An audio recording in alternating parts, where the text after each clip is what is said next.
दोबारा नियुक्ति आर्टिकल 57, यो से योग्यता आर्टिकल 58, दा से दशाएं या शर्तें आर्टिकल 59 और सा से शपथ। हेलो दोस्तों, जीके जनरल नॉलेज में आपका स्वागत है। तो आज के इस वीडियो में हमें पढ़ना है राष्ट्रपति के बारे में। जो भारतीय संविधान का भाग 5 शुरू होता है राष्ट्रपति के बारे में, तो हम आज राष्ट्रपति के बारे में पढ़ेंगे। इनके इम्पोर्टेंट आर्टिकल देखेंगे जो भारतीय संविधान के भाग 5 में। तो यदि आपको राष्ट्रपति के बारे में कुछ भी नहीं पता तो ये वीडियो आपके लिए बहुत ही इंपॉर्टेंट होने वाली है। तो चलिए देखते हैं, हम शुरू करते हैं। तो भारतीय संविधान में राष्ट्रपति का उल्लेख कहाँ से है, इसके बारे में पढ़ते हैं। तो जो संविधान है, राष्ट्रपति का उल्लेख भारतीय संविधान के भाग 5 में दिया हुआ है और इसमें जो अनुच्छेद है 52 से लेकर 61 तक राष्ट्रपति की चर्चा है। वैसे तो जो भाग 5 शुरू होता है वह आर्टिकल 52 से लेकर 151 तक रहता है, लेकिन जो आर्टिकल राष्ट्रपति के दिए हुए हैं वह 52 से 61 तक ही दिए हुए हैं। जो राष्ट्रपति के बारे में बताया गया है कि चुनाव कैसे होगा, इसकी पद्धति क्या होगी और कौन इसका वास्तविक प्रधान होगा, इस तरीके से। बाकी तो और भी आर्टिकल आते हैं जिसमें कि उसके 1-2 शक्तियाँ बनी रहती हैं। राष्ट्रपति का जो पद है वह ब्रिटेन से लिया गया है। इसके बाद हम आगे देखते हैं। तो यहाँ पर हम राष्ट्रपति के जो अनुच्छेद हैं वह एक ट्रिक के माध्यम से याद करने वाले हैं। जैसे कि यहाँ पर ट्रिक दी हुई है पकानी कोका दुयो दशम। तो इस तरीके से राष्ट्रपति के जो अनुच्छेद 52 से शुरू होता है और 61 तक चलता है। तो 52 से लेकर 61 तक हम आर्टिकल याद करने वाले हैं इस ट्रिक के माध्यम से। तो ये आपको याद रखना है, पकानी कोका दुयो दशम, ये आपको याद रख लेना है। इसके बाद हम देखेंगे जो पकानी कोका दुयो दशम।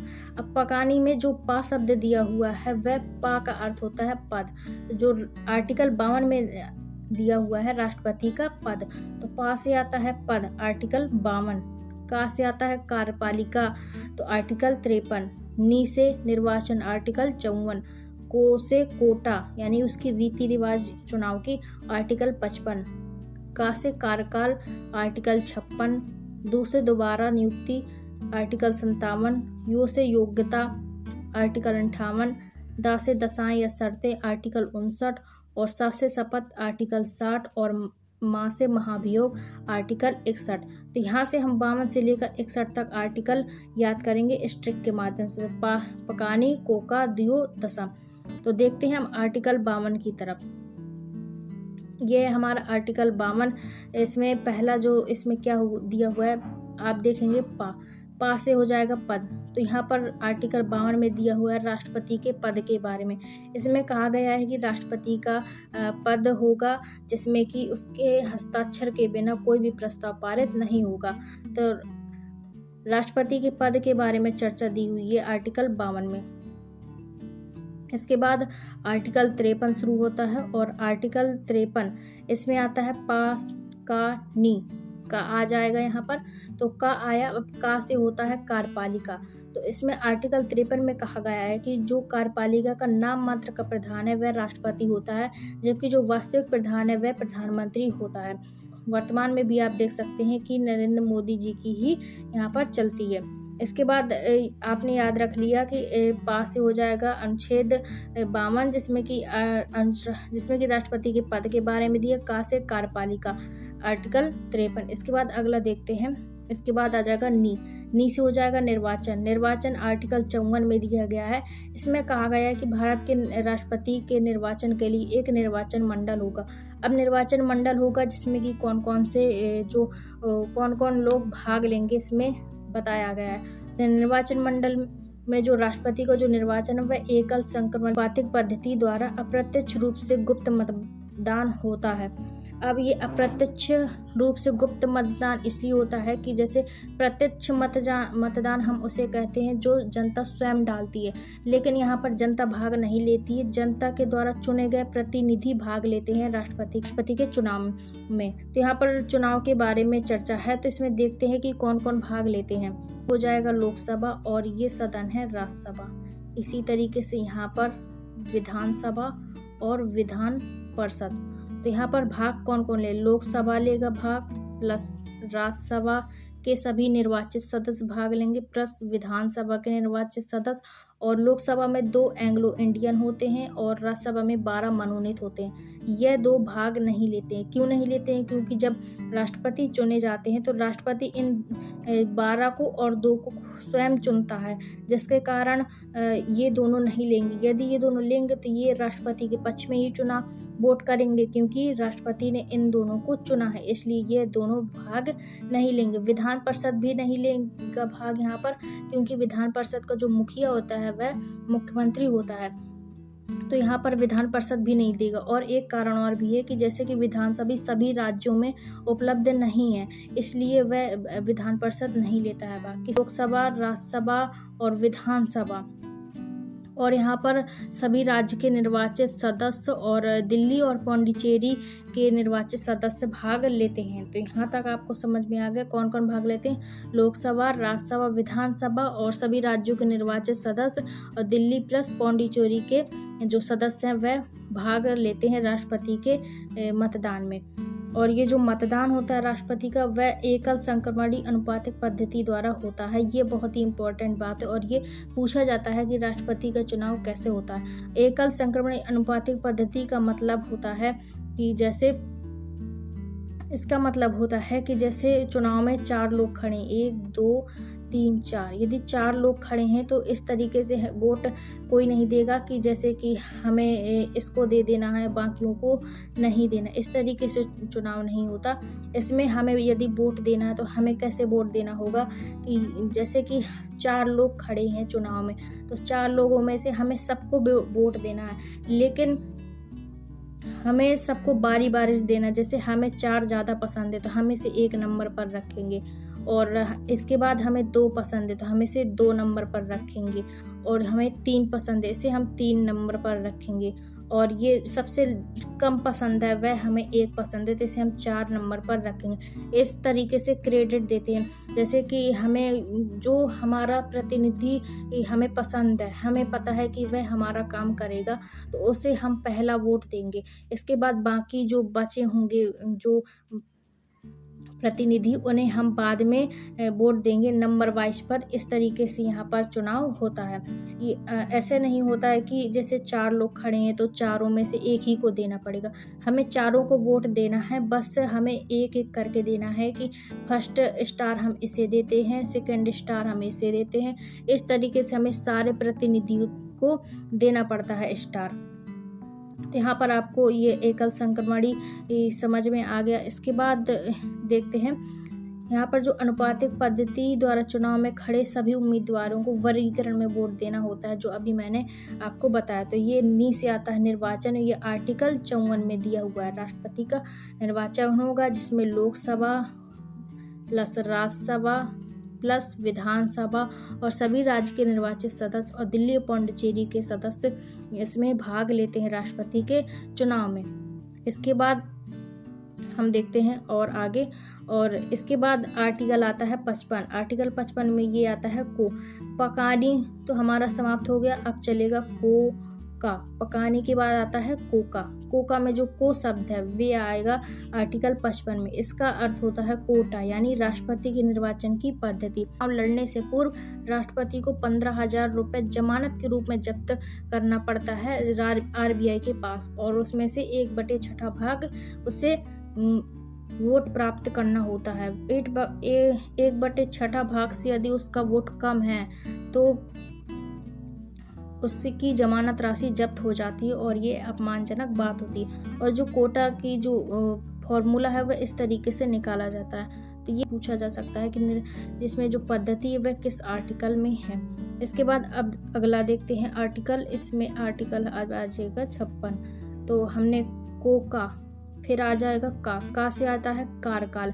आर्टिकल 56 में है कार्यकाल, जिसमें कि कार्यकाल इसमें कहा गया है आर्टिकल 56 में कि राष्ट्रपति का कार्यकाल कितना होगा। तो राष्ट्रपति का कार्यकाल 5 साल के लिए होगा। जब वह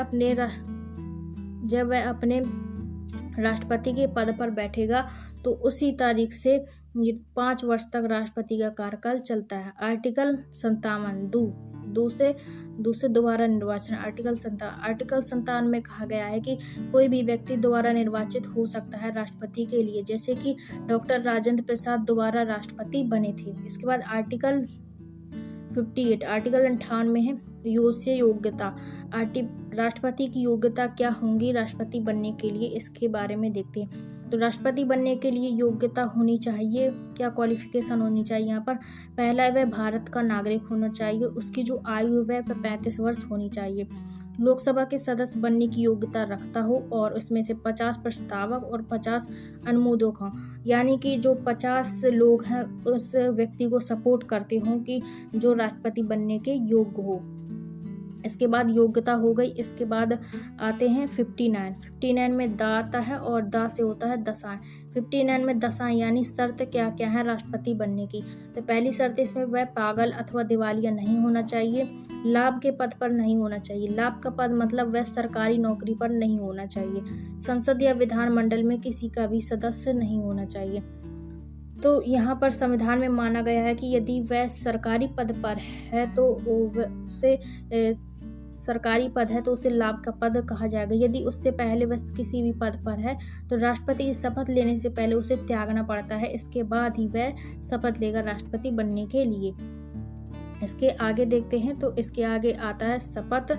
7 से आता है शपथ। अनुच्छेद 60 में आता है शपथ। इसमें जो राष्ट्रपति को शपथ दिलाने का कार्य है वह सर्वोच्च न्यायालय के मुख्य न्यायाधीश यानी chief justice of India CJI करते हैं। यदि उस समय CJI उपस्थित नहीं है तो जैसे कि हमारे सुप्रीम कोर्ट में 33 न्यायाधीश और प्लस 1 उप मुख्य न्यायाधीश हैं, तो उन न्यायाधीशों में से जो वरिष्ठ न्यायाधीश होंगे वह राष्ट्रपति को शपथ दिलाने का कार्य करेंगे। जैसे अभी हमारे द्रौपदी मुर्मू बनी थी जब राष्ट्रपति, तब यदि आप उनका वीडियो देखे होंगे तो उनको जो शपथ दिलाने का काम किया था वह CJI ने किया था।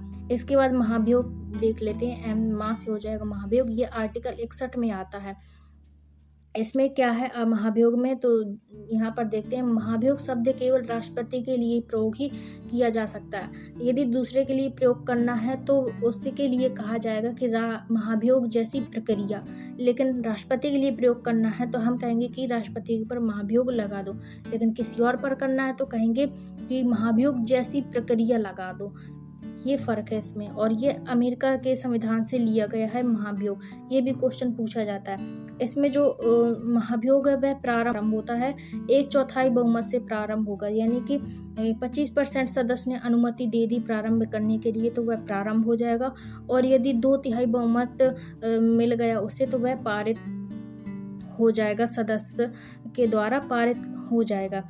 और यदि वह लोकसभा से पारित हुआ है तो दूसरे सदन राज्यसभा में भेजने से 14 दिन पूर्व राष्ट्रपति को सूचना दी जाती है, जिससे कि राष्ट्रपति अपनी सफाई में कुछ कह सके कि हाँ ये मैंने ऐसा कुछ भी नहीं किया है। तो ये महाभियोग किसी भी पद से हटाने के लिए लगाया जाता है। तो यहाँ पर हम यदि देखें तो यहाँ पर महाभियोग लगाने के लिए जैसे यहाँ पर ये है, यहाँ पर हो जाता है लोकसभा और ये है राज्यसभा। लोकसभा और राज्यसभा, राष्ट्रपति जो होता है उसका जो प्रारंभ होता है 1/4 बहुमत के साथ प्रारंभ होता है, वह 2/3 बहुमत से पारित होता है। इसके बाद ही महाभियोग लगता है।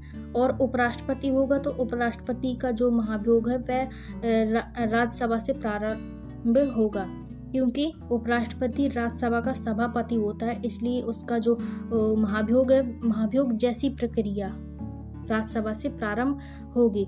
तो महाभियोग हो गया। बाद हम अगला देखते हैं,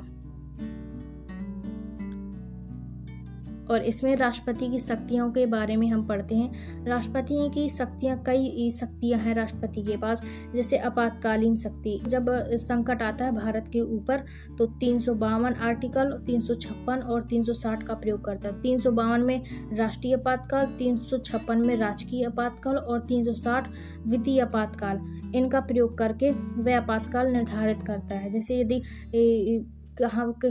यदि भारत पर हमला किया गया है तो राष्ट्रीय आपातकाल लगाया जाएगा। यदि राज्य में विद्रोह हो गया है तब राजकीय आपातकाल। यदि धन का संकट आ गया है, आर्थिक संकट आएगा, उसमें वित्तीय आपातकाल राष्ट्रपति के द्वारा लगाया जाता है। और इसके बाद अगली शक्ति है, दूसरी शक्ति है न्यायिक शक्ति। न्यायिक शक्ति में वह अनुच्छेद 72 के अंतर्गत अपराधी की सजा को कम कर सकता है। अनुच्छेद 72 का प्रयोग करके वह किसी भी सजा को माफ करता है। फांसी की सजा को भी वह रोक देता है राष्ट्रपति, जिसमें कि उसकी महत्वपूर्ण शक्तियां हैं। इसके बाद अगला देखते हैं, और नई शक्ति है एक सैन्य शक्ति। सैन्य शक्ति में राष्ट्रपति तीनों सेनाओं का मालिक होता है। जब राष्ट्रपति कहेगा तभी तीनों सेनाएं, वैसे तो तीनों सेनाओं का जो मालिक है वह होता है मालिक सीडीएस थे विपिन रावत। इसके बाद अनिल चौहान सीडीएस हो गए हैं, और सीडीएस के ऊपर होता है राष्ट्रपति, जो तीनों सेनाओं का मालिक होता है। अब इसके बाद दूसरी शक्ति है अन्य शक्ति है वित्तीय आपात शक्ति। यह तब लगाया जाता है जब आर्थिक संकट पड़ जाता है, तब राष्ट्रपति द्वारा शक्ति लगाई जाती है। राष्ट्रपति की विवेकाधिकार शक्ति। विवेकाधिकार शक्ति में जब लोकसभा में किसी को बहुमत प्राप्त नहीं होता है, तब राष्ट्रपति स्वयं अपना विवेक का प्रयोग करके किसी भी दल को पीएम घोषित कर देते हैं और उसे 30 दिन का समय देते हैं कि आप अपना बहुमत सिद्ध करिए। तो ये विवेकाधिकार शक्ति, जिसमें राष्ट्रपति अपने विवेक का प्रयोग करता है। अध्यादेश जारी करने की शक्ति। जब संसद का अधिवेशन नहीं चल रहा होता है तो वह राष्ट्रपति अध्यादेश जारी करता है। कार्यकारी शक्ति। कार्यकारी शक्ति में केंद्र सरकार की समस्त शक्तियां राष्ट्रपति के हाथों में होती हैं और उसी के हस्ताक्षर के बिना कोई भी प्रस्ताव पारित नहीं हो सकता है। तो ये हमने शक्तियां देखी राष्ट्रपति की। अभी तक भारत के जो राष्ट्रपति हैं वह 15वें राष्ट्रपति बनी हैं द्रौपदी मुर्मू, 15वें राष्ट्रपति बनी। इसके पहले वेंकैया नायडू थे और अब हैं द्रौपदी मुर्मू, और ये दूसरी महिला राष्ट्रपति बनी है और फर्स्ट महिला आदिवासी राष्ट्रपति बनी है। पहली महिला राष्ट्रपति थी प्रतिभा पाटिल, दूसरी महिला राष्ट्रपति हैं द्रौपदी मुर्मू, पहली महिला आदिवासी राष्ट्रपति बनी है वह द्रौपदी मुर्मू। तो ये हमारे राष्ट्रपति थे, जिनमें कि हमने अब क्या क्या पढ़ा इसके बारे में हम एक बार देख लेते हैं। पकानी, इसमें आता है आर्टिकल 52, इसमें है राष्ट्रपति के पद के बारे में चर्चा, ये ब्रिटेन से लिया गया। का से आता है आर्टिकल 53, इसमें आता है कार्यपालिका। कार्यपालिका का वास्तविक प्रधान पीएम होता है, जबकि जो नाम मात्र का प्रधान है वह राष्ट्रपति होता है। ना से निर्वाचन।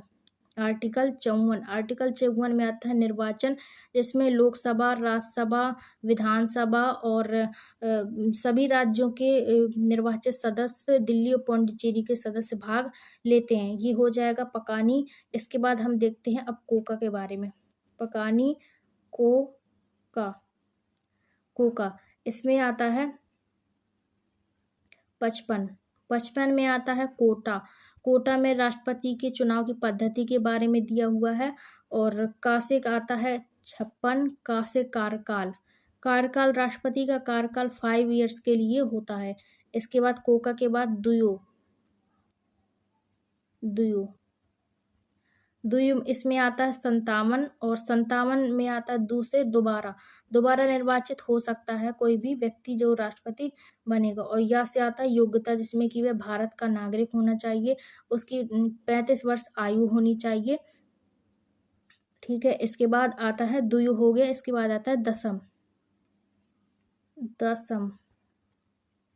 दसम इसमें क्या आता है तो 59, 16, 61। तो यहाँ पर दसम में आता है दसम। दा से आते हैं दशाएं, यानी कि क्या क्या शर्त होनी चाहिए। वह पागल दिवालिया नहीं होना चाहिए और लाभ के पद पर नहीं होना चाहिए।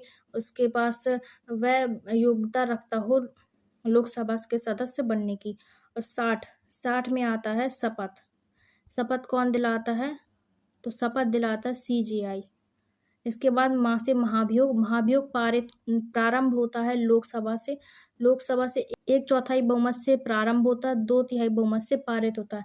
जो राष्ट्रपति का महाभियोग है किसी भी सदन से प्रारंभ हो सकता है, लेकिन जिस सदन से प्रारंभ होगा तो 1/4 बहुमत के साथ ही प्रारंभ होगा, और जो पारित होगा 2/3 बहुमत के साथ। तो यहाँ तक हमने आर्टिकल देख लिए राष्ट्रपति के बारे में। तो आई होप आपको ये वीडियो पसंद आई होगी।